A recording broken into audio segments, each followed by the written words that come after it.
Naaalala mo pa ba kung kailan ka huling pumunta sa Tagaytay Picnic Grove? Wala ko, last 2017 pa. Kaya naman naisipan namin ni Daddy na bumalik ulit sa Tagaytay Picnic Grove kasama ang mga bata. So ang park schedule ay 6 a.m. to 10 p.m. Ang entrance fee ay 75 pesos na. Bago kayo maglibot, magbayad muna kayo ng entrance fee at ng parking fee. Wag na wag niyong kakalimutan yung resibo ha, dahil exit pass niyo yan. At ito yung Picnic Grove rates. Natatandaan niyo pa ba yung entrance na to? Na dating sobrang sikip, ngayon makikita mo na may mga designated area na para sa mga souvenir shops. Sobrang lawak na ng space at meron na rin mga pulis na nagpapatrol sa loob. May mga restaurants na rin at bilihan ng snacks dito para hindi na kayo lumabas at lumayo pa ng Picnic Grove. Hindi pa rin pwedeng mawala ang isa sa mga activities dito na zipline. 300 pesos ang ticket at two-way na yon. 100 pesos naman kung gusto nyo magpa-picture habang nasa zipline. Go, 1, 2, 3, go! Wow! Galing ah! Yay!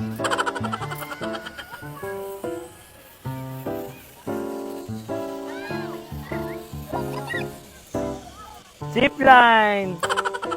Hindi ko na maalala kung meron neto noon, pero meron ng Ferris wheel dito ngayon. Akyat naman tayo sa new renovated The Viewing Deck. O, papaakyat pa lang, ang ganda no? At mas lumawak pa ang space sa taas. Naka-glass railings at perfect na perfect magpa-picture para kitang-kita yung mga trees, Taal Lake at Taal Volcano. Mahaba nga pala itong viewing deck, kaya mag-e-enjoy kayo maglakad-lakad dito sa taas. G, ayun na si Mami Haika sa vlog. Ayun na. Ayun. Ayun na sa taas. Hi, Mami. Hi, Mami. And hi guys! Welcome to my mini vlog. Charis! So, dito kami ngayon sa Tagaytay Picnic Grove. Grabe, sobrang ganda na ng Tagaytay Picnic Grove. Ayan. Wow! Hanggang doon. Para makita niyo yung pinaka-viewing deck doon sa may mismong Bulkang Taal. So, ayan. O, so, ito na yung pinaka-ending ng viewing deck ko. Guys, ang ganda na dito. Tapos, sobrang nag-improve yung Tagaytay Picnic Grove. Hindi katulad dati, parang ang gulo-gulo niya tignan.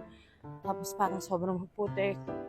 Well, given na yung maputik kasi nga, dito, green na green.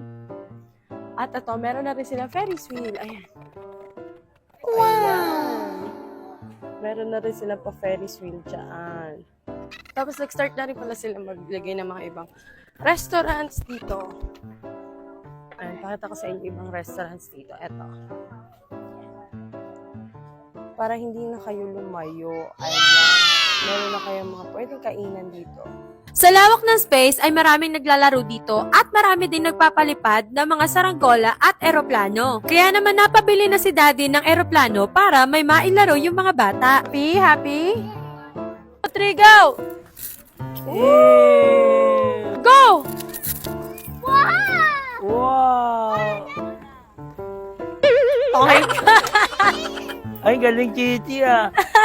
Marami pa ring turista ang patuloy na bumibisita at namamasyal dito. Para ka na din nagbagyo dahil sa lamig ng klima dito, lalo na sa gabi at dahil sa ganda ng lugar. So alam mo na, just hours away from the city, may Tagaytay Picnic Grove na pwede mong puntahan para mag-relax, mag-unwind, mag-picnic at mag-bonding with your family.